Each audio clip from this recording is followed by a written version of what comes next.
미래통합당이 전국위원회에서 김종인 비상대책위원회 체제로의 전환을 의결했지만 오히려 당내 혼란이 더 커지는 모양새입니다. 네, 4개월짜리 비대위원장직을 김종인 전 위원장이 받아들일지도 관심입니다. 오늘 정치권 소식 최영일 시사평론가 그리고 이종훈 정치평론가 두 분과 짚어보겠습니다. 안녕하십니까? 안녕하세요. 예, 이 통합당 전국위에서 이제 김종인 비대위가 이제 사실상 가결이 됐는데 처음에는 뭐 성원 미달로 이게 열리지 못하는 게 아니냐라고 했었는데 사실 뭐 찬성 의견은 꽤 나왔어요. 그래도 찬성 의원은 이제 177대 80, 예. 찬성이 177, 반대가 80. 그런데 한 60여 표가 없습니다. 뭐 기권이나 무효겠죠. 그런데 이제 간신히 성원이 된 겁니다. 예. 왜냐하면 639명인데 과반 이상이 모여야 성원이 되는데 이 323명이 모였습니다. 그러면 이제 성원 정족수가 320명이에요. 3명을 넘겨서 간신히 열렸어요. 예. 근데 이제 내용은 그래도 이 지지 가결 쪽이 많았는데 문제는 뭐냐 하면은 그 전에 전제 조건은 2개였습니다. 오늘 이제 오전에 당선자 대회 있었고요. 이거 원래 내일이었는데 하루 당긴 겁니다. 예. 모양 때문에 그렇습니다. 모양새 때문에. 오후 2시에 이때가 이제 상임 전국위에서 이 기한을 미뤄야 되고 그리고 이 전국위원회에서 여기서 이제 추인을 해서 가결을 해야 되는데 마지막 거는 됐는데 겨우 됐는데 그 사이에 지금 임기를 뭐 무기한까지는 아니라 하더라도 적정하게 미루는데 실패했기 때문에 이거는 뭐 부결된 게 아니고요. 예. 아예 정족수 미달로 상임 전국위가 열리지 못한 거죠. 김종인 이 위원장 내정자 입장에서는 이건 절반만 된 거예요.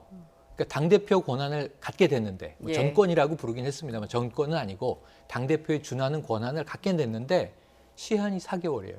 이건 관리형 비대위원장입니다. 8월 31일 날 전당대회 잘 치르고 당대표가 여기서 세워지면 물러나는 거예요. 예. 이거는 이 김종인 이 위원장 내정자가 원했던 방식은 결코 아니다. 저는 오늘 밤에 이거 마지막 딜을 한번 시도해보고 예. 자신의 입장이 관철되지 않으면 그냥 접을 가능성이 높다 이렇게 봅니다. 예. 예. 저희가 이 좀 오늘 이제 있었던 일을 좀 자세하게 짚어보기 전에 그러니까 전국이랑 상임 전국이 이런 얘기를 했는데 네. 전국이가 좀 어떤 의결 기구고 상임 전국이는 좀 어떤 거고 이게 뭐 어떤 사람들이 모여서 이렇게 논의를 하는 건지 좀 짚어주시죠. 네, 그러니까 뭐 이제 전국위원회라고 하는 것은 이름 그대로로 그러니까 각 지역에 있는 뭐 당원 대의원 핵심 그 중에서도 핵심들이 모여서 하는 그런 회의체다. 예. 이렇게 이제 보시면 돼요. 그러니까 뭐 전체 당원이 회의를 할 수 있으면 좋겠으나 뭐 현실적으로 그게 다 모이는 건 불가능하기 때문에 그러니까 일종의 이제 상임 기구로서 이제 그렇게 이제 작동을 하도록 이렇게 설계가 돼 있는 거고요. 예. 그러니까 상임 전국위가 숫자가 훨씬 적습니다. 45명. 그래서 이제 뭐 당원 당규를 개정한다거나 하는 이제 좀 더 중요한 일은 거기서 하는 것이고 예. 그보다 조금 더 대중적인 뭐 의결 사항들 예를 들어서 비대위원장으로 추대할 거냐 말 거냐 이런 여부는 이제 전국위에서 한다. 뭐 이렇게 이해를 하시면 이제 될 것 같고요. 예. 예. 오늘 이제 상임 전국위에서 원래는 이제 당헌 개정을 해서 이제 그 8월 전당대회 전까지 임기로 돼 있는 그 부분을 이제 없애려고 했던 거죠. 그래서 어떻게 보면 이제 무제한으로 이제 허용을 하는. 근데 사실은 이제 김종인 그 전 위원장은 내년 3월까지만 하게 해달라고 일단 좀 얘기를 하고 있는 거거든요. 자, 그런데 이제 그게 그러니까 성사가 아예 안 돼 버렸잖아요.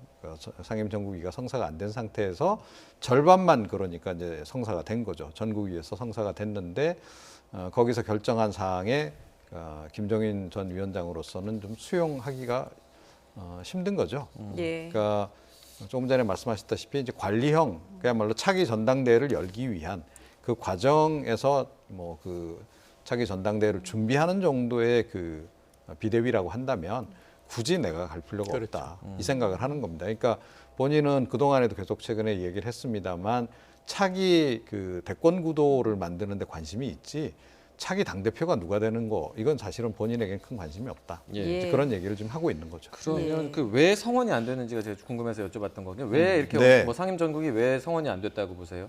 그러니까 중진들이 반대하면 그 영향권 하에 있는 이제 그 상임 전국위는 이렇게 좀 불발될 수밖에 없는 그런 환경입니다. 그러니까 뭐 실제로 이게 이제 바람직하지는 않다라고 이제 봐야 되는데요. 풀뿌리 이제 민주주의 정당이라고 한다면 이런 일이 사실은 좀 있어서는 곤란하죠. 이제 그런데 이게 당원 중심이라기보다는 다분히 이제 현역 의원들 중심으로 당 조직이 지금 편제가 돼 있단 말이에요. 네. 그래서 어찌됐건 뭐 3선 이상 중진급들은 그 각 지역에서 또 뭐 광역 단위에서 또는 자기 그 작게는 자기 지역구 그 단위에서 상당한 영향력이 있습니다. 당원이라든가 그 대의원들에 대해서. 예. 그래서 그 사람들한테 자기 영향권 하에 있는 사람들한테는 가지 마라.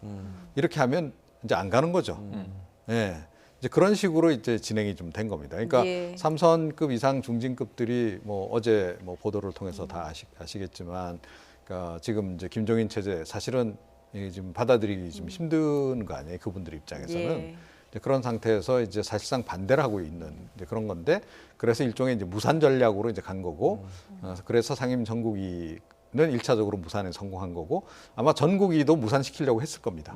자, 그런데 아슬아슬하게 이거는 이제 성사가 된 건데, 그럼에도 불구하고 결과는 좀 반쪽의 결과 이렇게 이제 나온 그런 상황이 예, 돼버린 거죠. 결국에는 이제 네. 4개월짜리 비대위를 출범시키게 된 셈인데 네. 심재철 원내대표 당헌 개정은 새로운 비대위원장이 추진해 나가면 된다 이렇게 네네. 하면서 이제 김종인 전 위원장이 수락하기를 바란다 이렇게 네. 말을 했습니다. 오늘 통합당 전국이 마치고 나온 브리핑 내용 먼저 들어보시죠. 그 원안에 대해서 찬반 의견이 서로 다수가 있었으므로 이거에 따라서 표결에 붙였습니다. 그 결과는 총 323명이 출석한 전국위원 중에서 177명이 찬성을 하고 반대는 80명이 나왔습니다. 따라서 원안에 대한 찬성 의견이 출석위원회 과반수를 넘었기 때문에 이번에 그 비상대책위원회 임명안에 대한 원안대로 가결되었음을 선포를 한 바 있습니다. 김종인 비대위원장한테 지금 이 오늘 투표 내용들 다시 한번 말씀드리고 비대위원장 수락해 주시라고 요청을 할 생각입니다. 수락을 하실 거라고 기대하고 있습니다. 예, 수락을 하실 거라고 기대를 한다라고 말을 했는데 지금 심재철 원내대표가 김종인 전 위원장을 지금 찾아가서 네. 좀 설득을 하고 있다라고 지금 알려지고 있는데 설득 중이겠죠. 예, 조금 전에 이제 마지막 딜 오늘 협상을 할 것이다라고 네네. 말씀을 하셨는데요. 김종인 전 위원장 과연 받을까요? 김종인 위원장 오늘 밤의 입장에 제가 빙의를 해서 말씀을 드려볼게요. 예. 심재철 당대표 권한대행입니다. 이 결과 가지고 찾아오죠. 그런데 이제 지금 보좌역을 하고 있는 최명길 전 의원이 이건 추대가 아니다. 논평이 한마디였어요. 네. 추대가 아닙니다. 추대는 표결을 안 합니다. 과거에 90년대 이걸 옹립이라는 표현도 등장했었는데요. 예. 그냥 거의 만장일치로 소수 반대가 있더라도 우르르 해서 이건 김종인 위원장 외에 누가 있겠습니까? 박수로 찬성하시죠. 이렇게 추대되는 겁니다. 예. 그런데 표결을 했어요. 그러니까 물론 이제 찬성이 반대보다 2배 이상 높았지만 이건 명백하게 당내에 다수 또 반대하는 입장도 있다는 걸 확인한 거예요. 그러니까 추대가 아니라 이 김종인 위원장이 원하는 모양새는 좀 허물어졌고요. 그리고 전권 무기한 이 두 개가 핵심 키워드인데 무기한이 4개월로 지금 아주 짧은 시한부가 돼버렸어요. 예. 그럼 지금 나는 대선의 기틀을 만들겠다. 지금 통합당에 필요한 게 뭐냐? 나는 사실 별 관심 없지만 중요한 건 보수 재건 아니냐. 내가 바라는 것은 나라가 잘 되는 것이다. 이런 얘기를 하는 분이란 말이에요. 예. 그런데 그냥 전당대회까지 4개월만 잘 관리해 주시죠.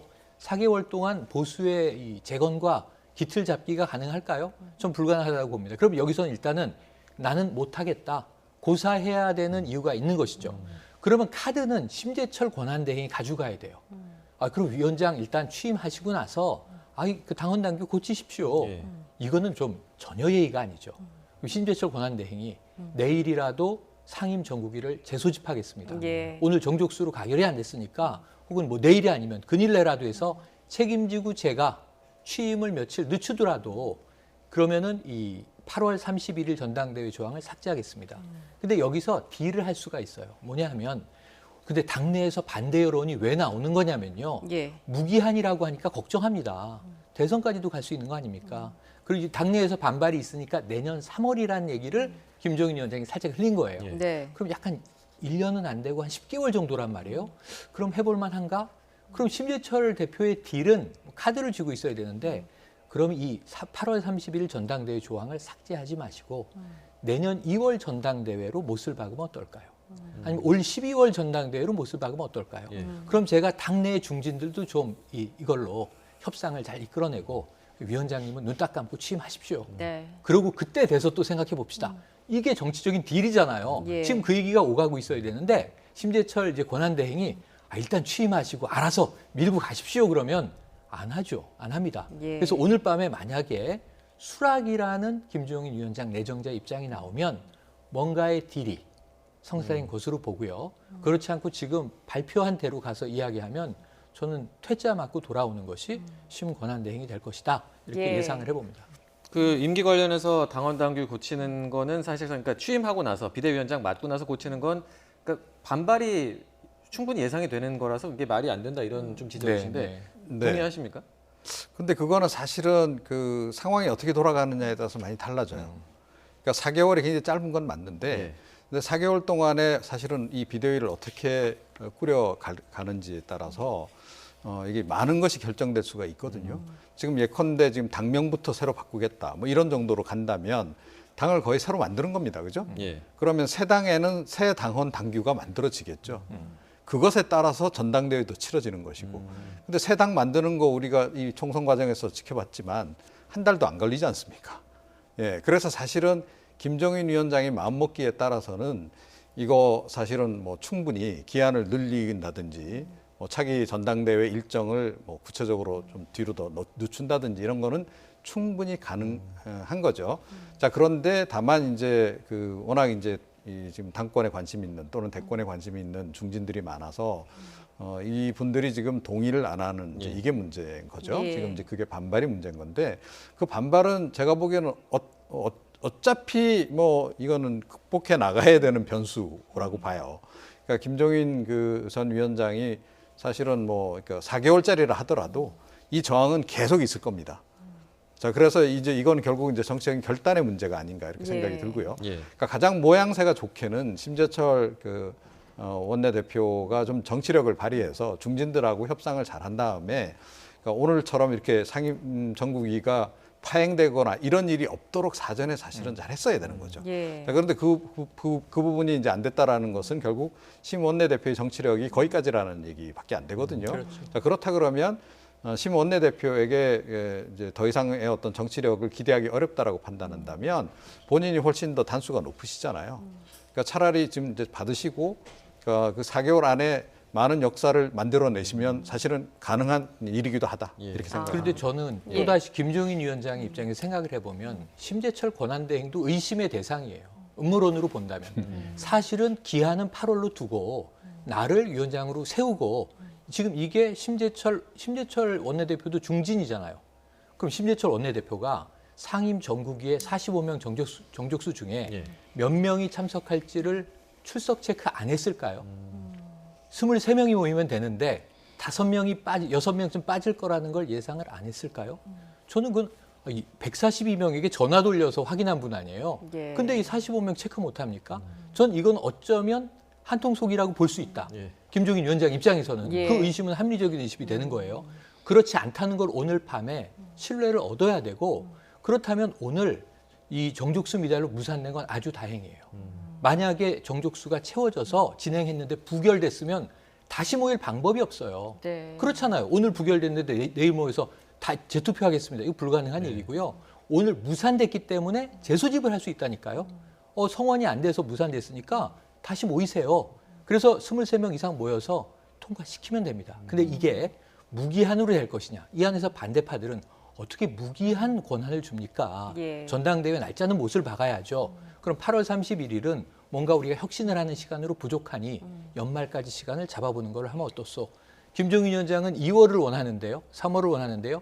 이 정도 되면 딜이 될 수 있는 거예요. 예. 입장 차이가 확인됐으니까. 근데 이제 그냥 아니면 도돌이표가 되는 거거든요. 그래서 저는 심재철 이 권한대행이 오늘 뭔가 이야기할 거리를 가져가지 않았으면 저는 김종인 위원장이 공천권 없이 총선 도와주러 갔다가 2주 동안 뭐 한 줄 아십니까? 사과만 계속했습니다. 예. 내가 이러려고 여기 왔나 이런 얘기까지 했습니다. 예. 이러려고 또 가겠습니까 통합당을? 그래서 여기에 대해서는 아니 당근도 있어야 되는데 김종인 위원장 입장에서는 당근이 없잖아요. 예. 그냥 나라 위해서 가서 또 그럼 이 고생을 내가 4개월 하고 망신당하고 나오면 되는 건가?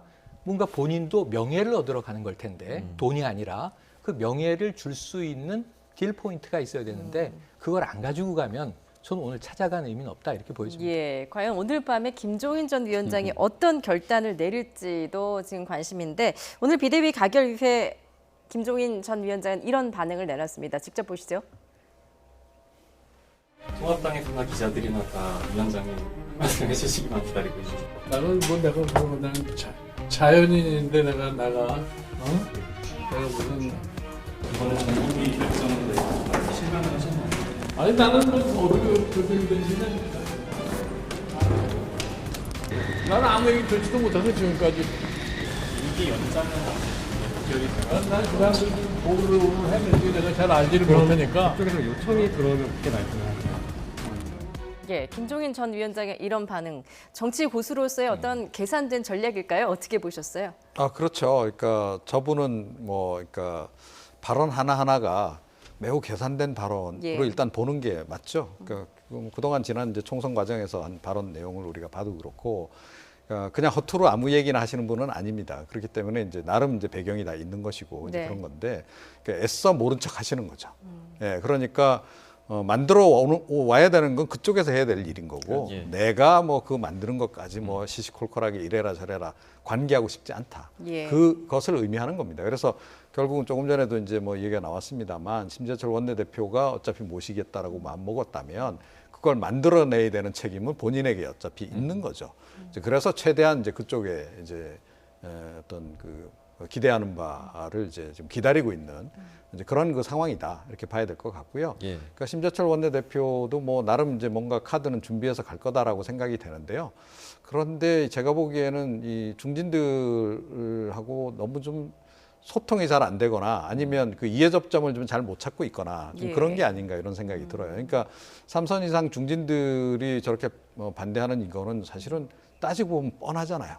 예, 그러니까 다들 당권에 관심이 있고 네. 대권에 관심이 있고 근데 비대위 거쳐서 그 다음에 어떻게 될지 모르겠고 그거보다는 차라리 지금 빨리 조기 전당대회 해서 나 지금 당대표 되고 싶고 또 뭐 당대표에 어찌됐건 내가 좀 영향을 미칠 수 있는 사람 앉혀서 내가 대권 주자로서 좀 당내에서 입지를 다지겠다 뭐 이거 아니에요. 네. 그럼 그 이해관계 포인트를 잘 짚어서 사실은 조율을 하면 됩니다. 지금 어떤 누구도 지금 내가 이 당의 주인이야라고 이야기할 만한 사람이 없는 상황이거든요. 백가쟁명. 그 예. 상태가 사실은 가장 좀 어떻게 보면 위험한 상태이기도 한 거기 때문에 그걸 조율해내는 능력이 있어야 되는 겁니다. 어찌됐건 뭐 당 대표 지금 권한 대행을 맡고 있다라고 한다면 그 역할은 뭐 반드시 스스로 해내지 않으면 이건 누구도 못 도와준다.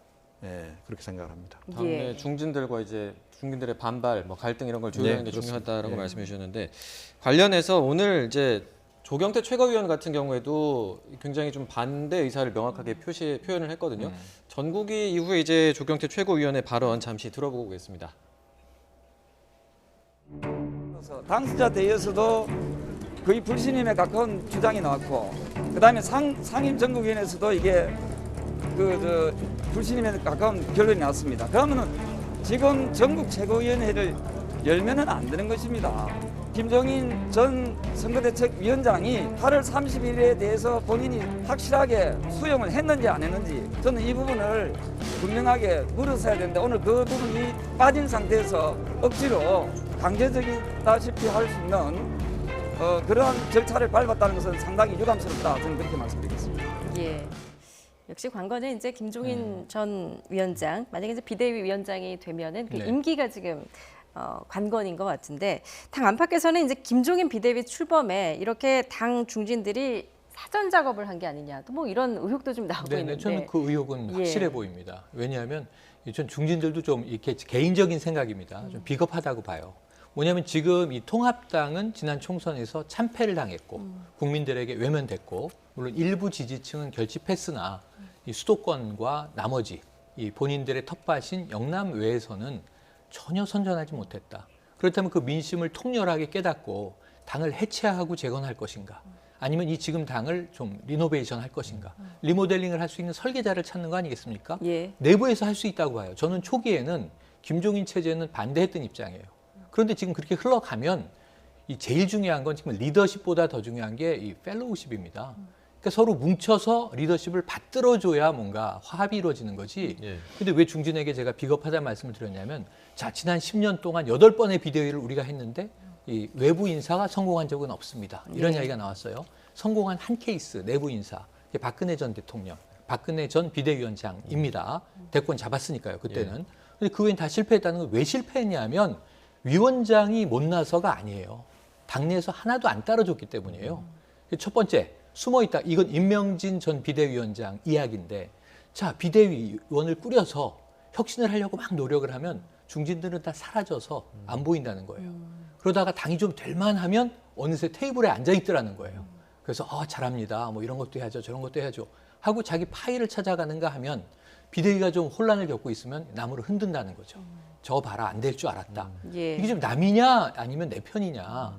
이 중진들이 적이더라는 거예요, 해보니까. 예. 그러니까 이들의 이런 행태가 계속 반복되는 한 이건 뭐 성인이 와도 신이 와도 이 당은 개혁 못한다 이런 얘기를 하셨어요. 예. 그렇게 보면 지금 김종인이냐 아니냐가 중요한 게 아니라 중진들이 어떤 태도로 비대위에 임하느냐가 제일 중요한데 네. 지금 보면 미래가 안 보이는 거죠. 당대표를 지금 흔들려고 하고 있는구나. 취임도 전에 흔들고 있어요, 이미. 지금 이제 막 이 상임 전국이 무산시키고 이런 행태가 보여집니다. 예. 이 당이 제대로 갈 것인가?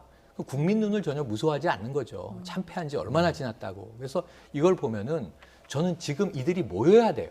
목소리를 내야 돼요. 예. 김종인이 아니라면 왜 아닌지, 그럼 누가 하면 좋겠는지, 내가 할 것인지, 아니면 조경태 의원이 할 것인지, 뭐 그거를 논의해서 정해야 될 거 아닙니까? 리더를 세우면 따라주는 밑에 받쳐주는 멤버들이 있어야 리더가 가는 거지, fellow 없는 리더가 어디 있어요, 세상에. 그래서 저는 이걸 보면 중진들은 비겁하다. 지금 나서야 한다.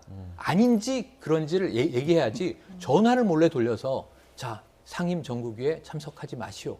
이게 무슨 음흉한 일들이에요, 도대체. 그래서 저는 정신 못 차리고 있는 것이다. 혁신의 길이 멀다 이런 생각이 들어요. 예. 나서서 목소리를 내주시길 바랍니다. 예. 혁신을 하려면 좀 당내 중진들이 도와줘야 된다 이런 말씀이신데, 근데 이제 김종인 전 위원장이 이제 40대 뭐 경제 기술론을 이야기를 해서 그래서 더 중진들이 반발하는 게 아니냐 이런 시각도 있는데 이 내용은 좀 어떻게 보십니까? 그렇죠. 그러니까 사실은 이제 그 김종인 전 위원장의 그 발언도 상당히 의도된 발언이라고 봐요. 예. 그러니까 이런 정도로까지 바꿀 생각이 아니면 날 데려갈 생각하지 마라고 지금 이야기를 이제 한 건데, 예. 그걸 액면 그대로 받아들일 건지 아니면 그 함의만 잘 받아들일 것인지는 이제 그 중진 의원들이 잘 생각을 해야 되는 거고, 또 가려서 받아들여야 되는 문제인데 예. 너무 액면 그대로 받아들이신 것 같아요. 예. 그러니까 40대 기술론이라고 하는 것이 뭐 물론 말은 근사합니다만 정말 그 기수 역할을 할 만한 40대가 있는지도 아직 불확실한 거고, 예. 그렇잖아요. 그리고 뭐 결과적으로 40대 기술론으로 귀결이 될지 50대 기술론으로 귀결될지는 두고 봐야 되는 거예요. 그죠?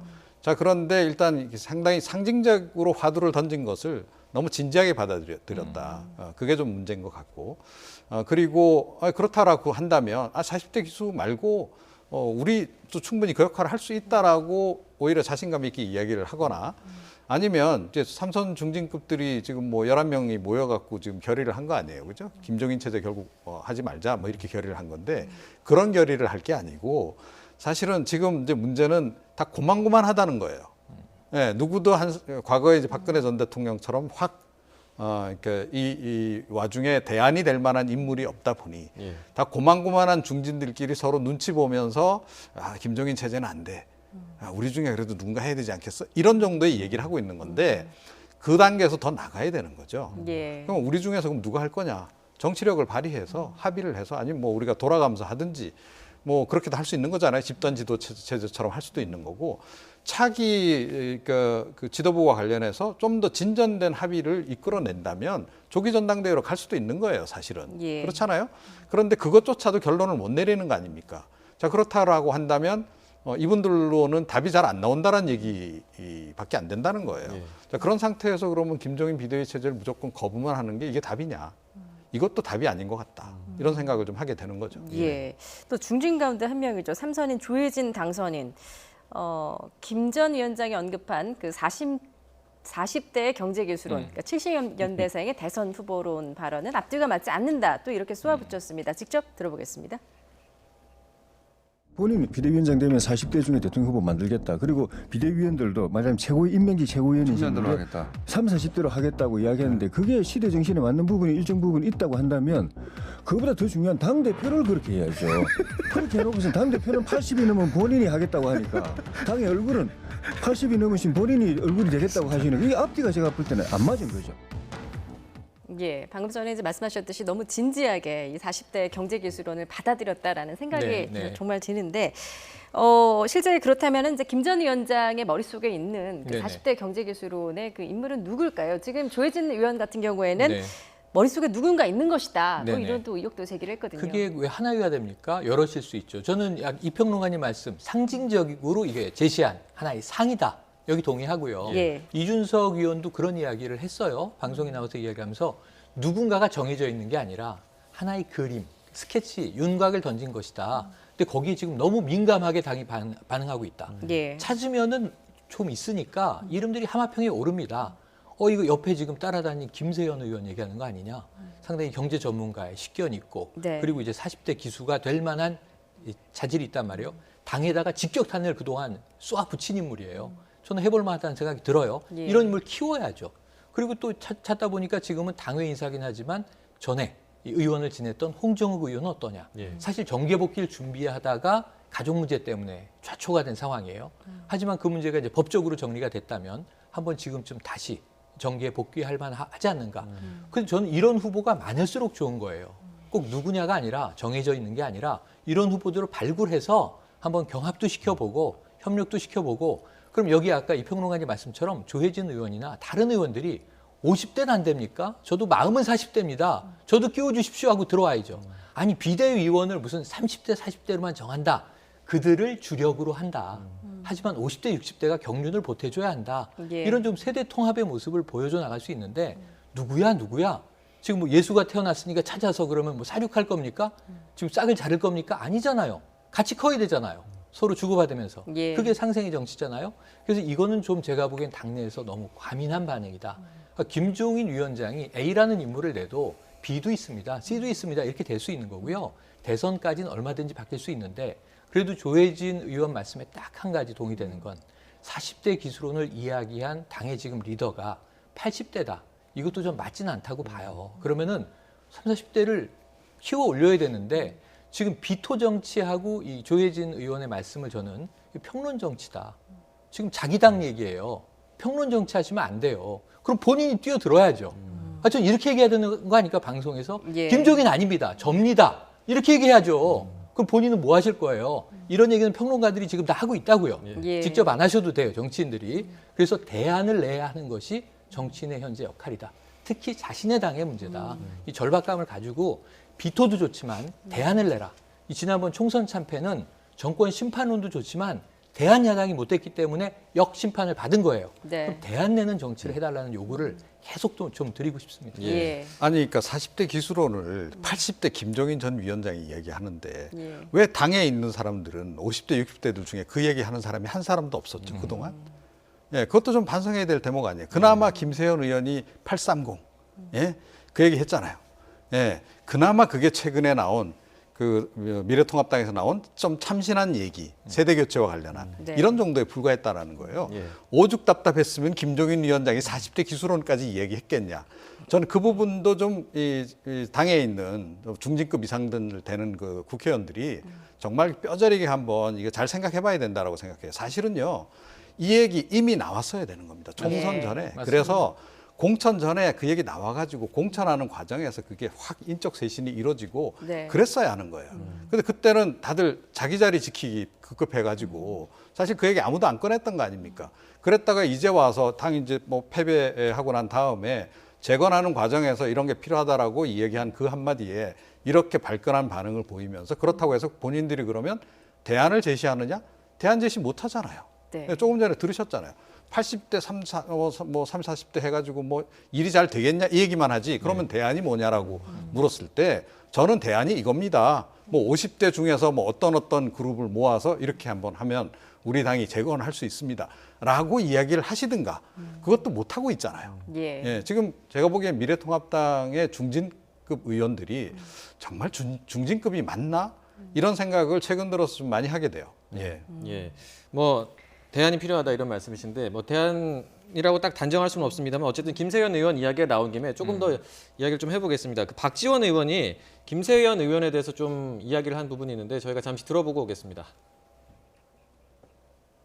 10년 비대위원대생 경제 전문가 대선 후보론 김종인 전 위원장 얘기한 분입니다. 누굴까요? 이름으로만. 글쎄 언론에서는 뭐 김세연 의원을 지칭하던데요. 네. 그분은 불출마 선언도 있고 참 깨끗해요. 김세연. 훌륭하죠. 그러나 네? 지금 그러면? 야당을 이끌 만한 그런 리더십이 있는가? 어쩐지 정치 도련님 타입에서 그게 걱정이 되죠.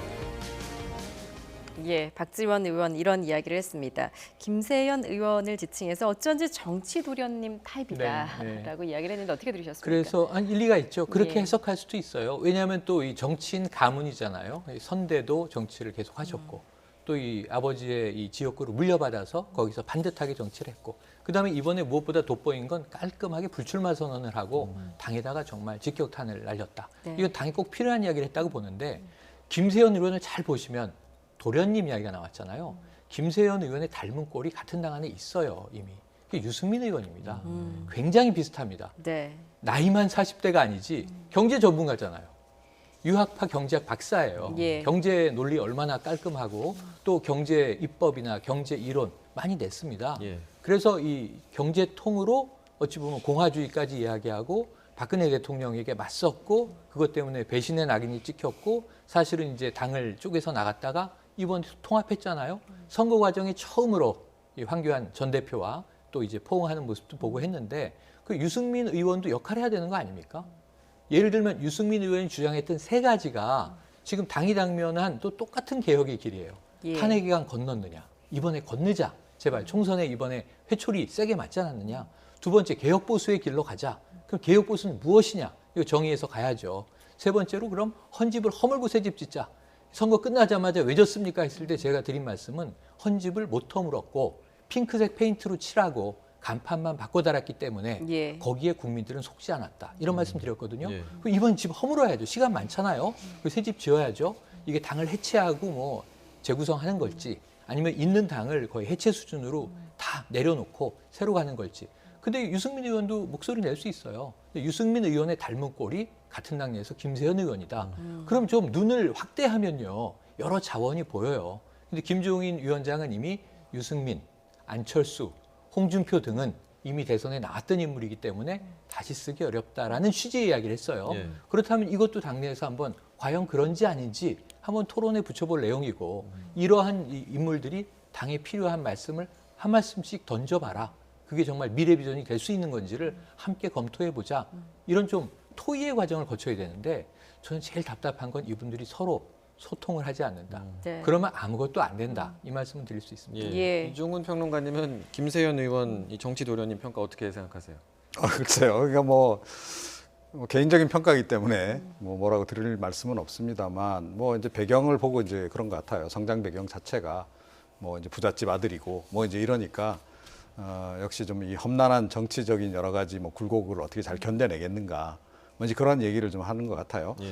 그러니까 뭐 대체로 좀 그런 경향성은 좀 있는 것 같긴 해요. 그러니까 조금 전에 뭐 유승민 의원 얘기도 했습니다만 뭐 안철수 전 대표 같은 경우도 마찬가지고 그러니까 호불호가 좀 분명하고 또 뭐 이렇게 때에 따라서는 좀 굳은 일도 해야 되는데 그런 걸 잘 안 하려고 들고 뭐 이제 이런 것들이 있죠. 그런데 그거를 이제 결국은 극복해내는 것도 리더가 성장해 나가는 한 과정이라고 이제 봐야 되는 거고요. 예. 과거에 그랬다 그래서 또 미래에 또 계속 그럴 거다라고 또 우리가 또 그렇게 얘기는 못 하는 겁니다. 그러니까 그리고 뭐 조금 전에 이제 김종인 전 위원장이 지난 대선에 나왔기 때문에 안 됐다. 뭐 이 얘기를 좀 했다라고 하시는데 그것도 좀 더 분발하라는 의미였지 저는 딴 의미는 없었다라고 생각해요.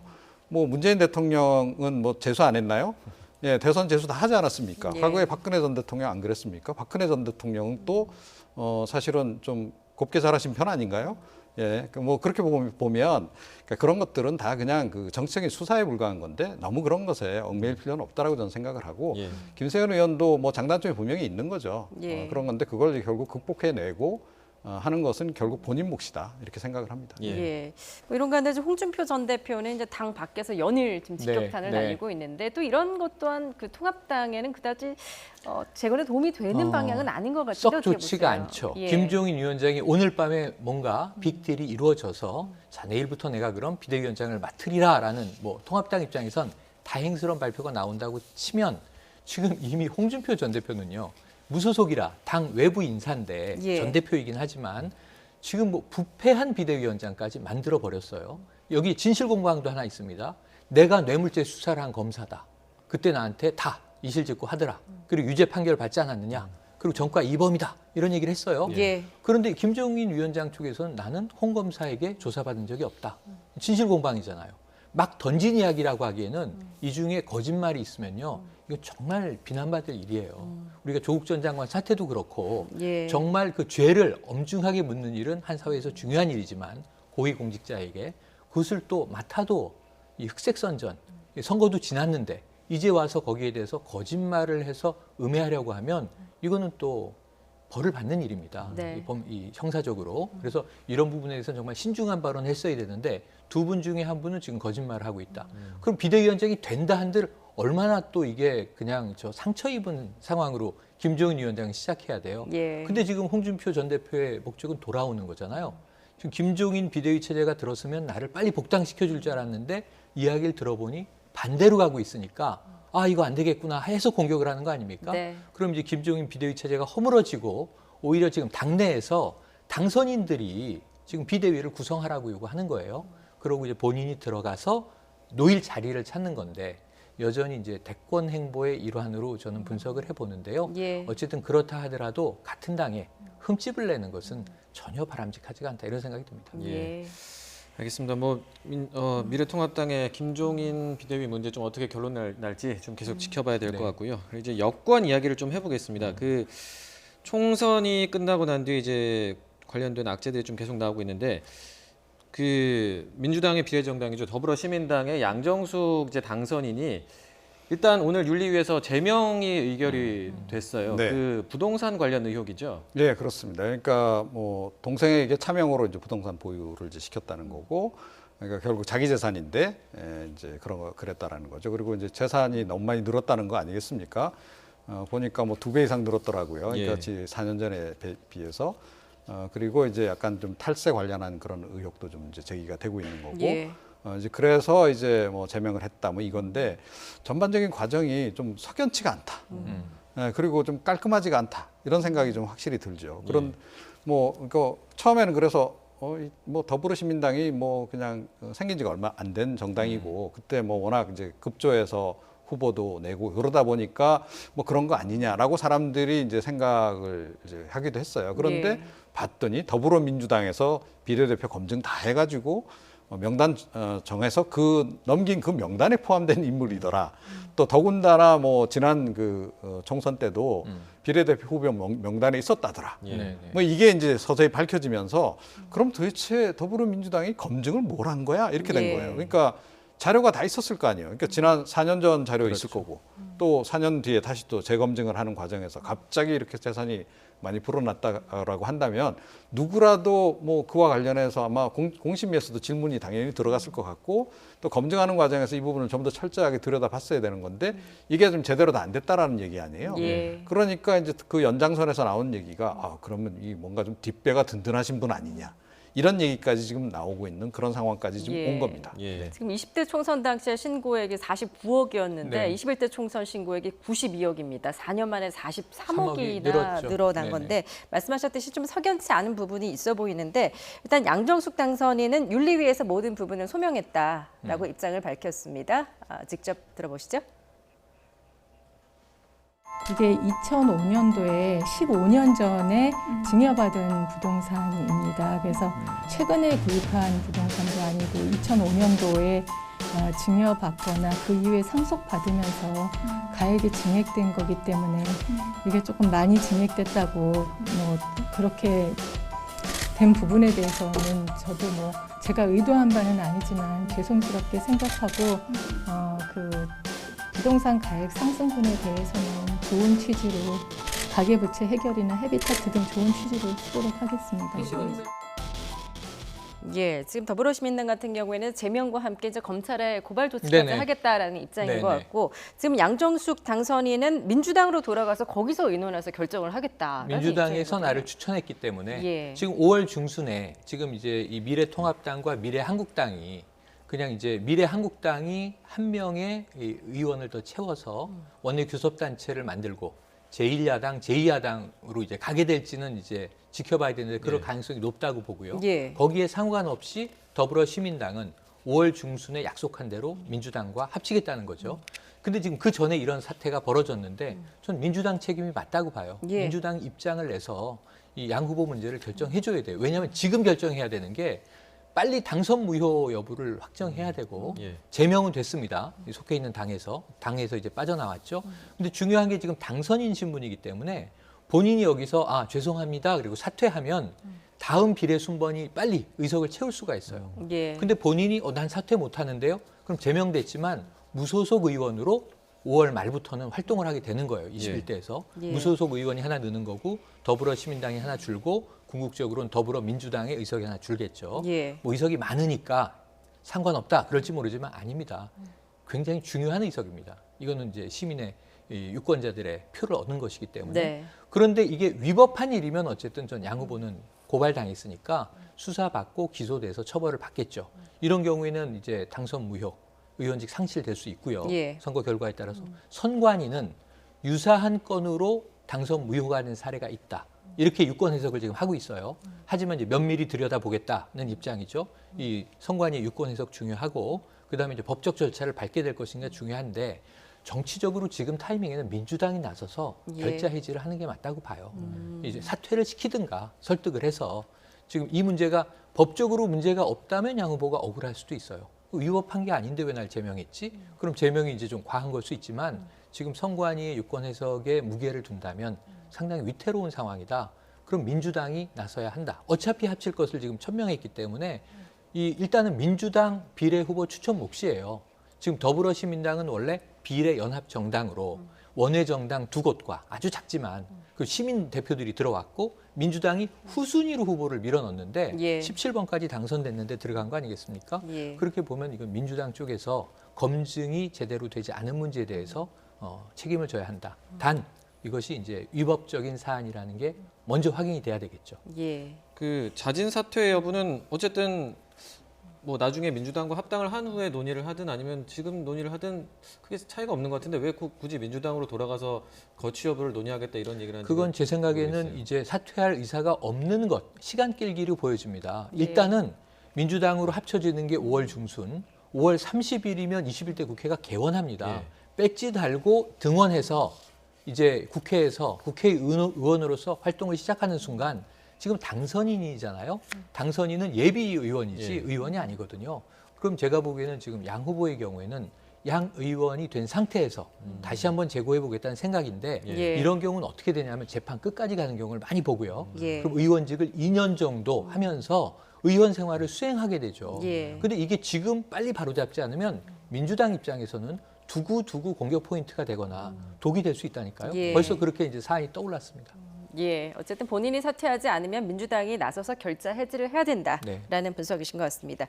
지금 민주당 이야기하는 김에요. 원내대표 그 3파전 이야기도 네. 좀 해보도록 하겠습니다. 오늘까지 출사표 던진 사람이 3명인데 지금 누구 나왔는지 좀 정리를 해주시죠. 네, 그러니까 정성호 의원하고 그다음에 이제 그 전해철 의원, 예, 그리고 이제 김태년 의원. 그래서 지금 비문이 1명에 친문이 2 예. 이렇게 돼 있습니다. 예. 뭐 친문도 뭐 모르겠어요. 문재인 대통령하고 얼마나 가까우냐에 따라서 조금 이제 뭐 분류를 해야 될지는 모르겠으나 자 이렇게 3파전으로 전개가 될 것 같은데, 그러니까 제가 보기에 그 비문 후보가 본선까지는 일단 올라갈 가능성이 높다. 네. 그러니까 결국 이제 3파전에서 2파전으로 이제 해서 결선 투표까지 갈 가능성이 좀 높지 않나 이렇게 좀 생각이 되는데요. 예. 근데 결국은 이제 친문표가 결집을 할 것이고 결국 친문 그 쪽으로 결론이 나지 않을까. 뭐 이런 좀 추측을 해봅니다. 예. 이른바 이제 슈퍼 여당의 원내 협상 전략 뭐 이런 걸 결정하게 될 원내대표이기 때문에 네. 관심이 쏠리는데 네. 평론가님이 좀 어떻게 전망하세요? 그러니까 지금 이제 이 평론가님 말씀에 하나를 더 보탠다면 2명이 친문인데 누가 올라가느냐가 문제겠죠. 지금 전해철 후보 같은 경우를 본다면 친문 핵심이에요. 친문으로 쳐도 적통이다. 뭐 이렇게 이제 얘기할 수 있는 3철 중에 1명 예. 이렇게 꼽혀지는데 지금 이 김태년 이 후보 같은 경우는 아까 친문하고 옆에 당권파 이렇게 써 있거든요. 이게 좀 어려운 얘기인데 이제 이해찬 대표와 가깝다는 얘기예요. 네. 현재 당권파라는 말은. 그럼 여기는 제가 보기에는 당대표의 의중도 상당히 실려요. 지금 왜냐하면 이해찬 당대표는 이제 여름이면은 교체될 당대표인데 총선을 대승으로 이끈 어쨌든 뭐 수장입니다. 예. 그런데 문제는 또 본인의 의도가 있는 전략가잖아요. 그렇다면 이제 21대 원내를 이끌 사령탑에 대한 본인의 마지막 아마 이 무게, 힘이 실릴 수 있거든요. 예. 그러면 친문이 2명이면 전해철 의원보다는 김태년 의원 쪽으로 무게가 당심은 실리지 않겠는가? 당대표에. 예. 그렇다면 이 파전이 어떻게 구성되느냐에 따라서 전혀 구도는 달라집니다. 그러니까 결국 친문이 된다고 전제하셨기 때문에 전해철 후보가 원내대표가 될 것이냐, 김태년 후보가 원내대표가 될 것이냐인데 그러니까 누가 결선에 올라가느냐에 사실은 당내에 또 권력의 역학구조도 작용할 것이다. 이렇게 생각을 해봅니다. 이번에 21대 초선 의원이 68명이나 되는데 아무래도 캐스팅 보트는 초선입니다. 예. 이게 40%가 넘거든요. 근데 초선에 이번에 보시면 굉장히 다채롭습니다. 그러니까 민주당의 시스템 공천이 전 잘 됐다고 보는 것이 네. 다양한 초선들이 들어갔어요. 여기는 이제 뭐 전략적인 공천도 있었고 또 이제 지역에서 정말 텃밭을 다져서 이 진검승부로 싸워서 이겨 올라온 후보도 있고 당선인도 있고 그런데요. 초선들의 선택이 어떻게 흐를지가 저는 이제 어떤 후보가 나왔느냐보다 이 선택에 더 관심이 가는 대목입니다. 글쎄요, 근데 초선들이요, 그러니까 좀 그 청와대 출신도 많고, 맞아요. 이른바 이제 친조국 성향의 인물도 많고, 그래서 사실은 이 친문 성향이 조금 더 강해졌다라고 봐야 됩니다. 오히려 그러니까 지난번 그 국회 구성에 비교해서 자 그렇게 보면. 오히려 지금 이게 그 원내대표 경선이 예측이 훨씬 더 쉬워지는 측면도 없잖아요, 일단. 제가 누구라고 말씀은 안 드리겠는데요. 다만 그런데 그렇게 갔을 때 약간 우려되는 지점도 분명히 좀 있는 거죠. 그러니까 안 그래도 지금 이제 문재인 정부에서 뭐 청와대 정부라는 얘기 계속 나오고 있고 당청 관계에서 뭐 이 당이 거의 뭐 이렇게 여의도 출장소 비슷하게 된 거 아니냐 뭐 이런 이제 좀 얘기도 꽤 있단 말이에요. 그러니까 어느 정도는 그래도 좀 약간 건전한 비판도 좀 해주고 청와대가 늘 바르게 가는 건 아니기 때문에 견제 역할을 좀 해줘야 되는데 그 역할을 너무 못 해준다라는 지적도 없잖아 있는데 이번에 새 원내대표가 친문 또 이렇게 너무 핵심이 돼버리면 오히려 그게 더 강화가 됨으로 해가지고 이게 약간 그 걸러져야 될 것들이 안 걸러지면서 문제가 유발될 수도 있기 때문에 그런 부분은 조금 뭐 투표하실 때 좀 고려를 하시는 게 어떨까 이런 생각입니다. 네, 알겠습니다. 그 원내대표 경선도 어떻게 될지 좀 5월 7일이죠. 그때 맞습니다. 맞습니다. 좀 지켜보도록 하고요. 황금 연휴 끝나면 바로 결정이 될 것 같습니다. 저희가 마지막으로 여론조사 결과 하나 좀 짚어보고 마무리하도록 하겠습니다. 그 오마이뉴스가 일요일 해서 리얼미터가 조사를 했는데 차기 대선 주자 선호도에서 이제 이낙연 전 총리가 40%를 넘어서 1위를 차지했거든요. 이게 좀 이번 총선 이후에 좀 영향이 있는 거겠죠? 총선의 결과가 그대로 반영됐고요. 또 이번 총선을 코로나19 총선 이렇게 불렀는데 코로나19의 여파도 반영돼 있다고 봅니다. 지금 이낙연 전 총리가 원래 1위였고요. 근데 한 이제 30%가 좀 들락말락했는데 40%를 넘겨서 10%포인트가 올라간 것으로 나옵니다. 그러니까 지금 인기가 많이 폭증했다. 이번 선거에서 종로에서도 이겼죠. 전국에서도 이겼죠. 지금 뭐 이제 이 정부에 탄력을 줄 수 있는 여당의 뭐 힘을 다 발휘해냈으니까 뭐 이 승리한 수장으로서의 혜택을 누리는 거고요. 두 번째로 보시면 이재명 경기지사가 2위로 올라왔는데 이 기존에도 한 13% 정도가 나왔었는데 14%로 좀 다소 올랐어요. 1%포인트 조금 안 되게 올랐습니다. 코로나19에서 경기도가 긴급재난지원금, 사실은 이제 재난기본소득이죠. 그런 부분에서 굉장히 발빠르게 선제적으로 대응한 것이 굉장히 저는 경기도민과 국민들에게 일부 반향이 있었다. 그 결과가 반영됐다. 이렇게 보고요. 도정의 결과로 봅니다. 그 다음에 이제 보시면은 황교안 이제 전 대표가 뚝 떨어졌어요. 두 자릿수에서 한 자릿수로 대선 이 후보로서의 지지율이 뚝 떨어지고 그 대신 홍준표 전 대표가 그 자리를 메꿨는데 이거는 총선 전에 예측했던 거죠. 홍준표 전 대표가 만약에 대구에서 살아 돌아오고 황교안 전 대표가 만약 종로에서 패한다면 리더십에 이 레짐 체인지가 있을 것이다. 그게 그냥 그대로 보여지는 건데 문제는 이제 홍 전 대표가 당내로 좀 스무스하게 진입할 수 있느냐 아니면 계속 튕겨나가는 현상을 보이게 되느냐에 따라서 조금 다른 질곡을 겪게 될 것으로 예상이 됩니다. 뭐 어쨌든 지금 현재로서는 이낙연 전 총리가 이제 40%를 넘은 그 대선 선호도를 좀 네, 보여주고 압도적인 있는데, 일이죠, 현재. 예, 앞으로 이제 당내에서 또 입지에 따라서 또 이 선호도 그 조사는 앞으로 또 출렁일 수 있는 걸 텐데 앞으로 그렇죠. 어떻게 전망하십니까? 아니 뭐 이 대선 지지율이라고 하는 것은요, 예. 워낙 이 변수가 많습니다. 그리고 뭐 그 대선에 임박해서도 많이 출렁이고 하기 때문에 예. 지금 사실은 너무 앞서가는 거는 아마 이낙연 전 총리 입장에서는 약간 좀 부담스러우실 거예요. 그러니까 제가 보기엔 좀 너무 높게 나오고 계세요. 예, 그러니까 오히려 저거보다 조금 더 덜 나오는 게 낫고 네. 그렇게 해서 꾸준히 사실은 이제 그 본인의 포인트를 얻어가는 그런 방식이 이제 좋은데 이게 왜 그러냐면 초반전에 지금 이제 이렇게 지지율이 높게 나오면 그만큼 기대가 높다라는 뜻이거든요. 예. 그러니까 기대에 부응하지 못하면 이거는 좀 꺼질 수도 있는 겁니다. 그래서 그런 부분이 아마 이낙연 전 총리 입장에서 상당히 조심스러울 것이고 뭐 여당 입장에서는 이제 그렇다고 해서 그럼 뭐 이낙연 총리만을 가지고 차기 대선을 준비할 수는 없는 거잖아요. 예. 다른 대항마, 그러니까 하다못해 뭐 페이스메이커로 뛸 사람이라도 좀 같이 띄워줘야 되는 이제 그런 문제가 있는데 이제 그런 사람을 누구를 발굴해서 지금 함께 이렇게 같이 뛰게 만들 거냐. 이것도 상당히 아마 고민스러운 지점이 아닐까. 왜냐하면 뭐 안희정 전 지사라든가 이렇게 그동안의 유력 대권주자로 거론이 됐던 인물들이 좀 많이 낙마를 한 상태여서 그렇죠. 지금 마땅한 대안을 지금 이제 찾지 못하고 있는 상태. 이걸 이제 빨리 공백을 메워야 되는 그런 과제가 좀 있는 거다. 이렇게 좀 얘기 드릴 수 있겠습니다. 그러면 앞서 저희가 얘기했던 그 민주당 원내대표 경선에는 이낙연 전 총리의 영향력은 혹시 어느 정도 있을까요? 어떻게 보세요? 근데 그 부분은요. 그러니까 이낙연 전 총리가 그러니까 사실은 당 조직 기반이 그렇게 탄탄한 그런 편은 아니에요. 그러니까 뭐 원조 친노라든가 원조 친문하고는 좀 거리가 약간 있으신 분이잖아요. 그래서 사실은 그런 부분 때문에 본인도 그러니까 뭐 자기 당권에도 이제 관심은 있으실 텐데 당장은 원내대표 경선에는 아마 영향을 미치시기가 좀 쉽지 않을 거다 이렇게 생각합니다. 예, 알겠습니다. 지금 차기 대선 주자 선호도까지 짚어봤는데요. 일단 오늘 밤 초미의 관심사는 과연 김종인 전 위원장이 어떤 결단을 맞습니다. 내릴지인 것 같습니다. 지금까지 최영일 시사평론가, 이종훈 정치평론가였습니다. 잘 들었습니다. 고맙습니다.